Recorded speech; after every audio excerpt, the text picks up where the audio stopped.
अधीर, बंगाल में किसकी जिद ने तोड़ी भारत की एकता? क्या राहुल कर पाएंगे डैमेज कंट्रोल? नमस्कार, मैं नैना, आप देख रहे हैं हिमकॉम न्यूज। इंडिया गठबंधन की शुरुआत से ही अधीर रंजन चौधरी टीएमसी और कांग्रेस गठबंधन के विरोधी रहे हैं। वहीं वो वाम दलों के साथ गठबंधन की वकालत करते रहे हैं।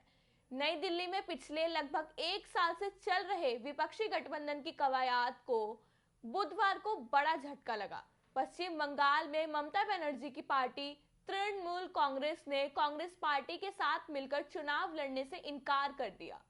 जानकार गठबंधन टूटने के पीछे कांग्रेस के वरिष्ठ नेता और अधीर रंजन चौधरी की जिद को अहम कारक बता रहे हैं।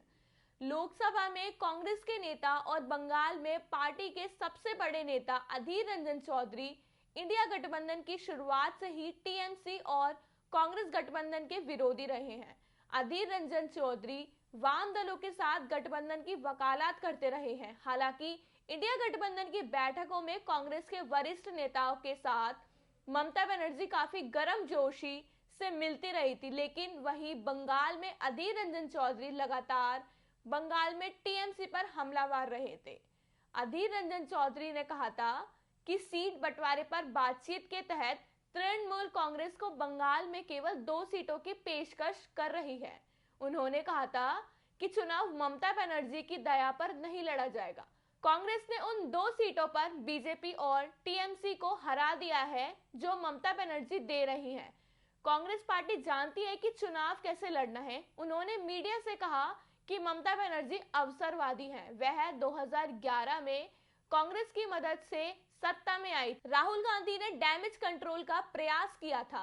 हालांकि बंगाल कांग्रेस प्रमुख की टिप्पणी के बारे में पूछे जाने पर कांग्रेस नेता राहुल गांधी ने कहा था कि ममता बनर्जी मेरी और हमारी पार्टी के बहुत करीबी हैं। कभी कभी हमारे नेता कुछ कहते हैं और उनके नेता कुछ कहते हैं। यह चलता रहता है, यह एक स्वाभाविक बात है। इस तरह की टिप्पणियों से कोई फर्क नहीं पड़ेगा और ये ऐसी चीजें नहीं हैं जो चीजों को बाधित करने वाली हैं। ममता बनर्जी ने गठबंधन तोड़ने का किया ऐलान। लगातार चल रहे बयानबाजी के बीच पश्चिम बंगाल की मुख्यमंत्री ममता बनर्जी ने बुधवार को साफ कर दिया कि उनकी पार्टी राज्य में अकेले ही चुनाव लड़ेगी। ममता ने साफ मना कर दिया था कि कांग्रेस के साथ उनकी पार्टी का कोई संबंध नहीं है। ममता बनर्जी ने बुधवार को ऐलान किया कि तृणमूल कांग्रेस बंगाल की 42 लोकसभा सीटों पर अपने दम पर चुनाव लड़ेगी। चुनाव के रिजल्ट आने के बाद ही कांग्रेस के साथ गठबंधन पर विचार करेगी। कांग्रेस और टीएमसी के रिश्ते उस समय ही बिगड़ गए जब कांग्रेस नेता ने ममता बनर्जी को अवसरवादी नेता बताया। आपको क्या लगता है, उनकी पार्टी अपने दम पर चुनाव लड़ने में सक्षम होगी? आगे की खबरों के लिए देखते रहिए हिमकॉम न्यूज। धन्यवाद।